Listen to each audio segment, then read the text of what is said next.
Hello world, welcome to the 229th climate change emergency protest here in Gettysburg, Pennsylvania.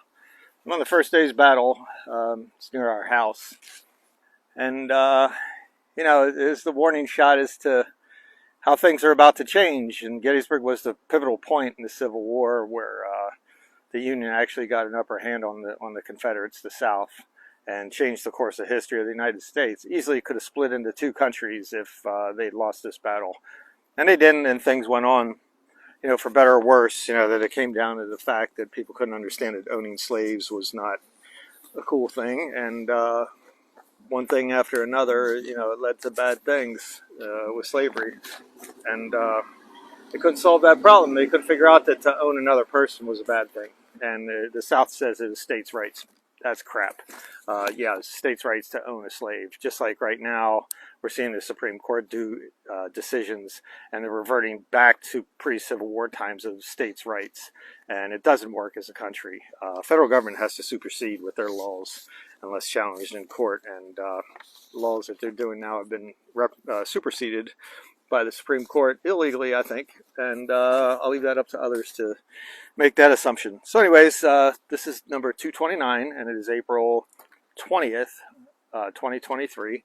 And this Saturday, Tanya and I are going down to Washington, D.C. for the Earth Day, and it's a protest down there in Washington, D.C. Boston has one, and London has a huge one starting on Friday, the 21st, tomorrow, and goes until Monday, which they will probably have mass arrests on Monday. So I encourage you to check out the big one, which is Extinction Rebellion in London every day on YouTube, and to see what's happening. And they really have great speakers, 1,000 times better than I am. So anyways, this is one of the flags I'm going to have. If you show up down at Washington, D.C., I will gladly give you some of our extra flags that I'm taking down there, have them for kids and things, but it is Earth Day, and do you see any borders here? No. We're so consumed with this battle or that fight or this, that, and our country and that country. No, there's no, climate change does not stop at any borders, and we're all in the same boat. Some people, some countries, for example, are drilling into our lifeboat and cutting holes in it. The United States is a big example of that, China and other countries as well. And we're actually causing the lifeboat to sink. And if we drown, everybody drowns. It doesn't matter which side of the boat you're on. There is no dry side of a sinking boat. So I came up with this chart. It's called the TikTok scale. It's the International Climate Change Table of Catastrophe. I call it the McHenry scale. And I came up with this a while ago, and it seems to be holding true.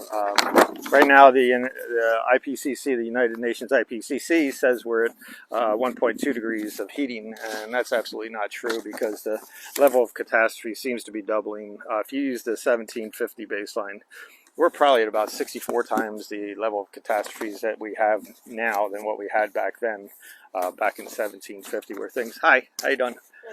Where the level of catastrophe kind of held still, and because carbon dioxide was at 280 parts per million and not 424 parts per million. We need to get back down to 280.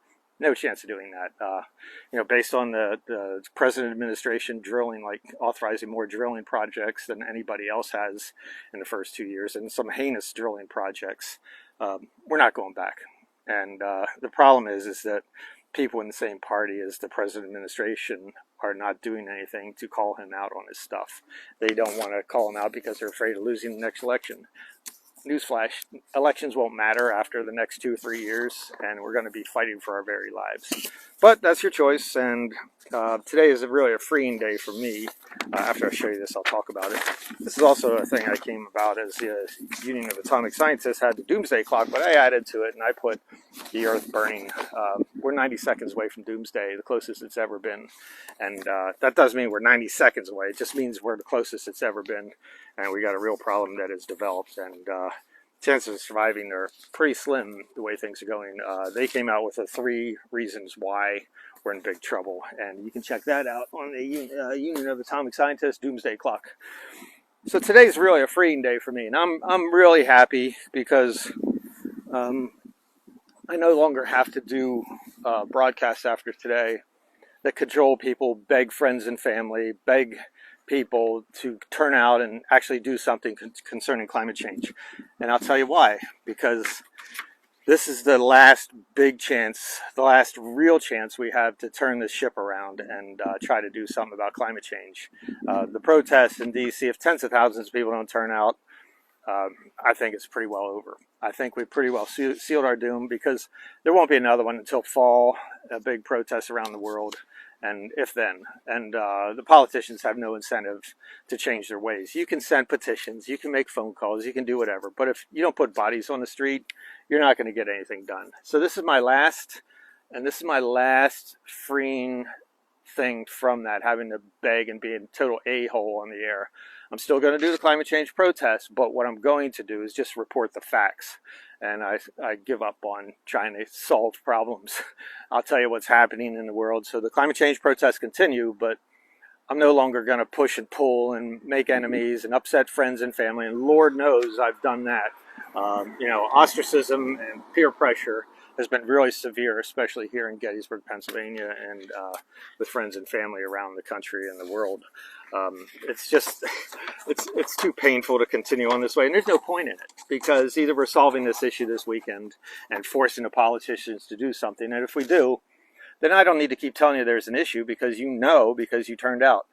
Not one bus, not one caravan, not one inkling of other people going down to Washington, D.C. Some friends and family have a pass because they're disabled, and they really can't stand that long. I mean, it hurts to stand for 2 or 3 hours, because we're a society now used to sitting on our butts all day and watching TV. So those people get a pass, but they could do broadcasts. There's no reason you can't do a broadcast like this. Say something you're really pissed off, broadcast it on Facebook, put it on YouTube, Facebook, YouTube, Spotify, which is what I do, and Rumble. I put all the broadcasts on those 4 things. So you don't really have a free pass. You can do some voicing of your opinion daily or weekly, like I do, and saying how you need things to change. But the people who are not disabled, and that's the majority of the people we know, are not going down to Washington, D.C. And I'm out. I'm just going to do, my weekly broadcast, tell you what's happening. And so that's why it's very freeing for me. I'm excited for Tanya that I don't have to totally be an a-hole anymore. And I deserve this break. I've been doing this since 2018, these protests, being an a-hole on all the various networks. And I've been doing posting since 2013. So we're up to 11 years of that. 5 or 6 years, depending on how you count it, concerning the climate change protests on air. So, I thank you for hanging in there all that time, and things will change. I try to keep myself in check and just tell about the facts. Hopefully this won't blow over. It might. So I talked about the chart. Right now we're having catastrophic changes just this week. I've found online Southeast Asia is having a giant heat wave, the worst one ever, I guess. Pakistan still has their floods. India has their heat. Europe's going to go into, or is in, a drought, and they're going to have massive heat waves this summer that make last year pale, in comparison. And it's a very deadly thing that's going to happen. And I want to say something. That's what's going to happen, okay?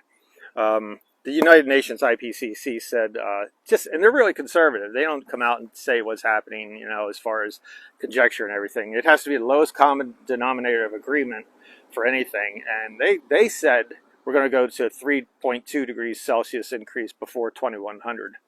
That's probably a lie. It's probably, I would predict it's by 2050 at most. And if you look at my chart, which I'm going to also post online on Facebook, but if you look at the chart, things are like 1,000 times more catastrophic than now. When you get up towards 2 degrees, let alone 3 degrees, and it's not survivable. They matter-of-factly say, 3.2 degrees, as much as 5 degrees Celsius increase in temperature. We're not going to survive that. We can't survive that. There's no way. Whoop! God dang it. And hopefully I can not crack that. So we can't survive this. I'm going to lower this because it's less wind problem. So, we're not going to survive this if we keep up.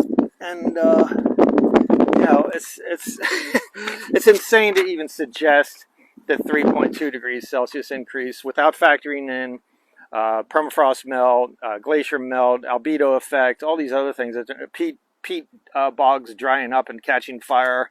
The Amazon rainforest at a tipping point. It's at 17% right now, less trees. And if they get up to 20, there's a thought that you know, the whole thing will just collapse because no longer do you get the rain that comes every day. It becomes a savanna. In my estimate, it becomes a desert down there, the Amazon desert. So the idea of just suggesting a 3.2 is survival is absolutely insanity. 5 degrees, no one's around for that. You know, give it a rest. So I'd say at 2 degrees, which is not far away from now, we're going to see cataclysmic death everywhere. You know, I think probably another tenth of a degree or 0.2 of a degree, we're going to see these heat waves that will not kill just thousands. It'll kill tens of thousands at a time. Heat waves. With that goes loss of crops, fires, floods because the air holds more water vapor, drought. Then you'll have the cloud clearing when it gets to a certain temperature that the clouds no longer are there. They disappear. There are so many things that will go wrong, and it's by the hundreds of things, feedback loops and things like that at that point. And you could step outside and look around your yard and come up with all sorts of ideas what can happen when things get too hot. So this is it. Okay, this is our last big chance to change things. And I'm off topic a little bit. So Africa has floods and drought, starvation going around right now. If you look at South Sudan, you know, you Americans have no idea what's happening around the world because you're too busy watching the World Report, which talks about little people here and not what's happening in the world. South Sudan's having massive starvation. Kenya, Ethiopia, Nigeria had massive floods in Lagos and around there. Australia had floods this year or last year in the north and also the northeast and southeast. And then 2020, they had those massive fires. You know, right now the United States is dodging bullets all over the place. You know, right here, we've been dodging everything. We didn't have any snow. So I'm wondering if we're not going to have fires this summer. And, you know, my forests that I love are going to catch fire, if not these grasses, if things don't change. But USA has had massive snows due to increased water vapor, floods, these atmospheric rivers, 13 or 14 of them that came in, hit California so far, fires, drought, landslides, and basically tornadoes, things like that. And it's a weekly thing of death, death, and more death. So, you know, United States, you're not invincible, and bad things are going to happen, even worse things that's coming our way. Starvation is going to become one of them, water shortages, big time things like that. London, so tomorrow the 21st to the 24th, with massive arrests on the 24th, I predict. YouTube, the big one. And the reason why they're having arrests is because they know their parliament's not going to do anything, and they're authorizing drilling, just like our lunkheads politicians here in this country who act like they're liberals, but they're actually right-wingers, and they're working with the right-wingers to do more drilling. We don't need more drilling. We're already the #1 producer of oil in the world, meaning there's enough oil and natural gas, methane, or greenhouse gas out there. But we're drilling so much that you don't need to drill or explore for more oil. And they're going to destroy Alaska with a project. They're auctioning off land in the Gulf of Mexico. This is not a country that's intent on changing the way things are looked at. Yeah, they're going to say we want electric cars by 2035, but they're not serious about it. We're east of town here, they're building a gas station. Why is there not a moratorium on putting up more gas stations instead of electric stations? These are comical things that make no sense to me at all. In town, I've come up with plans after plans and ideas after ideas what they could do in Gettysburg itself to make things more green, but you know, no responses from anyone on that. So, protests in Boston and Washington, D.C. Washington, D.C., if you still are listening, locals here. Hey, I'm over here. Let's go. Let's rally south. It's a whole hour and a half away. Whoopee. You know, Freedom Plaza at noon. Well, it's a rally. And then march to the White House at 1 p.m. No one's planning on getting arrested because it doesn't do any good anyway. Nobody gives two craps. And then organizing fair for Earth Day at 3 p.m. The most important part is the Freedom Plaza at noon, and then the march to the White House at 1 p.m. But my guess is, just like one of the years we were down there and it was 1,200 people. It's probably what it'll be. One year there was 100,000 people. That was exciting. I thought things were going to get going, and it was like this temperature, 84 degrees in April, from what I recall. And for example, tomorrow it's going to be pushing 90 here, 90 in April. We don't have much wiggle room before you hit the wet bulb effect. And if your electricity goes off and your air conditioner goes off, you're going to die. If you're exposed to extreme heat in your house or apartment and you're an older person or whatever, you're going to die. You rely on electricity and you think the grid's going to hold up. They've done nothing to strengthen the grid at all. And we're going to go more electrified. The combinations don't work. And if the air conditioners go off for a lot of people, they're going to die. It's called the wet bulb effect. Look it up.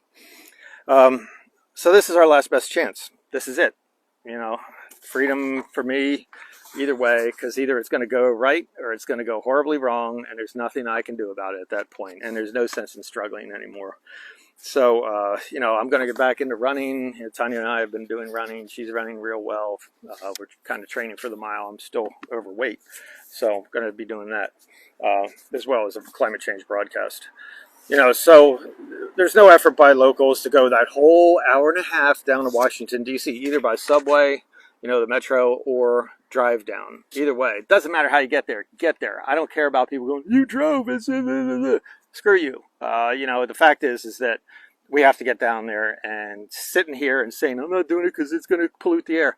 No, this is an example where you actually have to do something and at cost to the environment to get things done to save the entire world. That's how dire it is right now. So there's no effort by locals to go that hour and a half. Haven't heard squat from anybody. Some are saying they're going to clean up the rivers and creeks around here and pick up litter. That's not what we need. We need protesters. We need bodies, okay, down there. And they won't. There'll always be an excuse. And I posted a video that Extinction Rebellion did about people sitting on a sofa. Look it up on my Facebook page. It's pretty clear as to where the thought process is. So there's no effort by locals, no effort by friends to make that drive to change human history. Got an excuse. Everyone's got an excuse, okay? Excuses are like a-holes. Everyone's got one. No desire to go along, or family to go along and travel down to D.C. And, you know, as I said, disabled people that can't stand for 3 hours, which is a lot of our family, you know, they get a pass. But they could do broadcasts, and there's no reason you can't do a broadcast and saying your own personal thoughts on things and how your grandkids are going to die, or your friends' kids or whatever, and you're very scared for them. Okay, you got to make it apparent and get through this peer pressure that makes it feel like, you know, I'm the only one out there and everyone's going to hate me if I do this. Who cares? You know, in 10 years, I don't think we're around, or less. So, you know, it's freeing for me. This is either it's going to be a massive rally, and there's no point in trying to pull others along, you know, at that point, because they already understand what's happening, or, you know, there's no change and things are just going to continue to get worse and worse as it is. It's the mantra of the damned. It's like, oh, it's so hot out here. It's so cold out here. So this, so that. It's so much fire. There's so much. Yeah, it's the mantra of the damned, because they don't want to understand how bad things are. And they don't want to hear it if you tell them why things are that bad. So we got a whole summer to get through, and we only have like 8 degrees of wiggle room here in Adams County here in Pennsylvania, because it's going to be 90 degrees tomorrow. Okay, that brings you up to 98 degrees plus the humidity. So it's probably more like 96 degrees and the humidity for real feel. And without electricity, and if it stayed that way overnight or whatever, people are in danger of dying. It's just the way it is.